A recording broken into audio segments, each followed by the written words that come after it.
तहज्जुद के वक्त जब सजदे में सर रख के कहोगे सुबहान रब्बी अल आला, तो फिर अंदर से ऐसी रोशनी फूटेगी, अंदर बूटी मुश्क मचाया अते जहां फुलाते आई हो। फिर कैफियत नसीब होंगी, फिर मन में चरागा होगा, आओ अपने आप को मालिक की चौखट पे ले जाओ, उसकी दहलीज पे ले जाओ। हमारे बुजुर्ग फरमाया करते थे सोने से कबल 5 उंगलियां भी गिन लिया करो, 5 नमाजें भी गिन लिया करो। और अगर तहज्जुद नसीब हो जाए, कितने खुश नसीब हैं वो लोग जो सहरी का उठना पा लेते हैं। एक रिवायत में आता जब सहरी के लम्हे होते हैं तो शौहर उठता है और अपनी बीवी को भी झंझोड़ता है, लेकिन नींद के गलबे की वजह से वो उठ नहीं पाती। खैर ये चला जाता है, वुजू करता है, वापस आते हुए चुल्लू में थोड़ा सा पानी लिए आता है और अपनी बीवी के ऊपर छिड़क देता है, तो वो भी उठ जाती है और ये मुसल्ला बिछा के नमाज पढ़ने लग जाता है, अल्लाह के हुजूर सजदा रेज़ियां करता है। और वो भी जल्दी से वुजू करके उस मुसल्ले के साथ मुसल्ला बिछा के खातून भी नमाज पढ़ने लग जाती है। तहज्जुद के सजदे हैं, सहरी के लम्हे हैं, रात की तारीकियां हैं, कोई देखने वाला नहीं है, 2 मुसल्ले बिछे हैं, एक पे शोहर खड़ा है, एक मुसल्ले पे बीवी खड़ी है। रब की दहलीज का नौकर और उसकी चौखट की बादी दोनों सजदा रेज। हदीस में आता है जब ये सजदे कर रहे होते हैं अल्लाह देख के मुस्कुरा रहा होता है, अपनी शान के मुताबिक मुस्कुरा रहा होता है कि देखो मेरा बंदा और मेरी बंदी मेरे लिए सजदे कर रहे हैं। फिर कितनी रहमतें बरसती हैं, कितनी करम नवाजियां होती हैं। जरा अपनी सहरियों का आगाज सजदों से करो, फिर आपको किसी बाबे के पास नहीं जाना पड़ेगा कि जिन आ गया, भूत आ गया, हमारे घर में साया हो गया, बदरूहों का असर हो गया, किसी ने तावीज डाल दिए, जादू कर दिया, टूना कर दिया। तहज्जुद के सजदों से अपने मुसल्लों को आबाद तो करके देखो, तुम्हारे घर पे छम छम रहमतों का नज़ूल होगा, करब नवाजियां उतरेंगी तुम्हारे घर के अंदर, अनवार बरसेंगे। आओ उसकी चौखट पे आओ, उसकी करम नवाजियों के रंग देखो कि वो कितने करम नवाजियां करता है। रिज़्क़ के दरवाजे भी खुलेंगे तुम्हारे लिए, रहमतों के दरवाजे भी खुलेंगे, सुकून और तमानियत के दरवाजे भी खुलेंगे, अंदर से रोशनी फूटेगी। तो कहा हर जान ये देखे उसने आने वाले कल के लिए आगे क्या भेजा है। फिर कहा वत्तकुल्लाह, और अल्लाह से डर जाओ। फिर दोबारा वही तलकीन ही। फिर इरशाद फरमा इन्नल्लाह खबीरुम बिमा तामलून, जो तुम करते हो तुम्हारा रब उससे बाखबर है, तुम उसकी निगाहों से पोशीदा नहीं हो। आज कहीं लिखा होता है ना खबरदार कैमरे की आंख देख रही है, तो लोग सीधे होकर बैठ जाते हैं। कैमरे की आंख देख रही है, कैमरे की तो लाइट भी बंद हो सकती है, उसका सिस्टम खराब भी हो सकता है, लेकिन जो रब के कैमरे लगे हैं वो सिस्टम कभी खराब नहीं होता।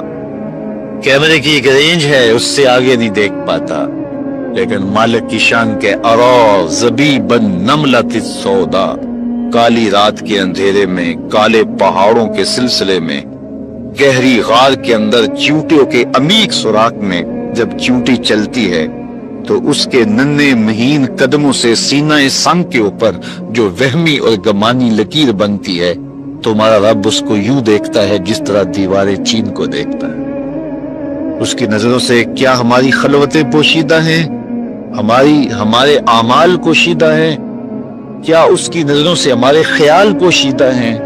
दरवाजा मुकफ्फल करके अगर हम गुनाह करेंगे तो क्या मालिक से पोशीदा होंगे? लोगों से तो पोशीदा हैं, लेकिन मालिक से पोशीदा नहीं है।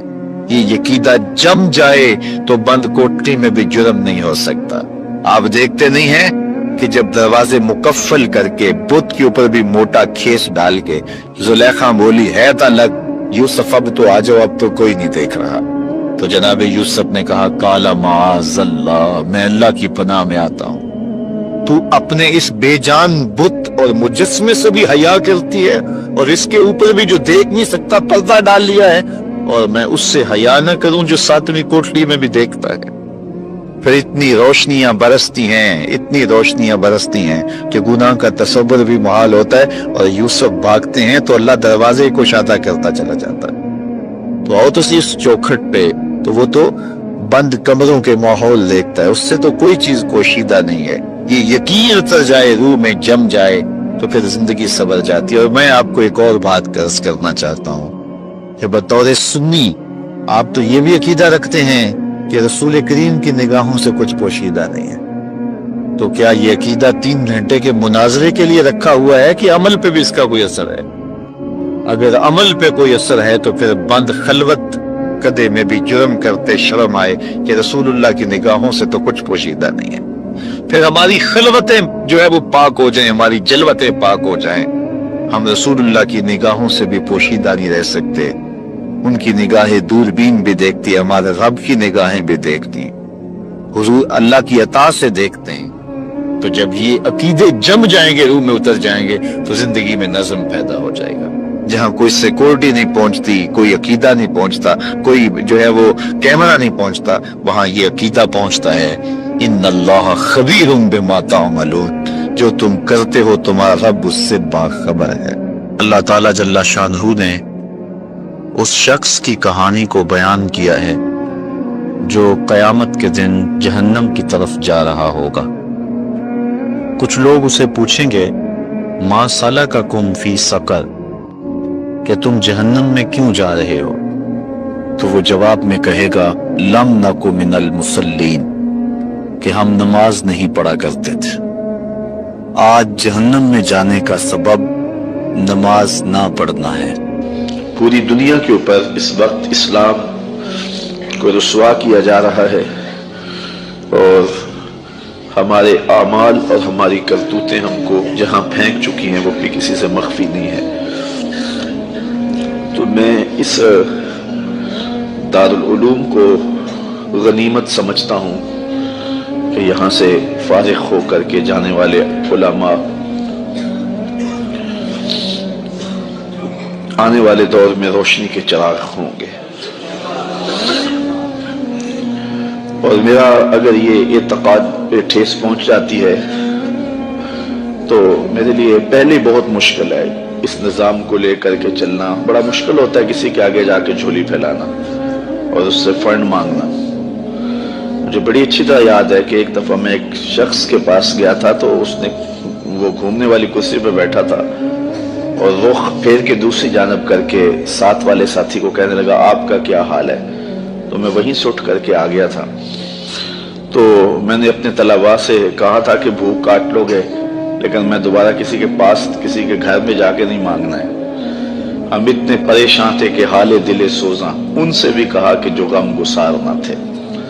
خیر میں نے ایک بات اس کو ضرور کہی تھی، میں نے اس کو یہ کہا تھا کہ میں اللہ کے فضل سے اپنی ذات کے لیے ایک پائی کا بھی روادار نہیں ہوں۔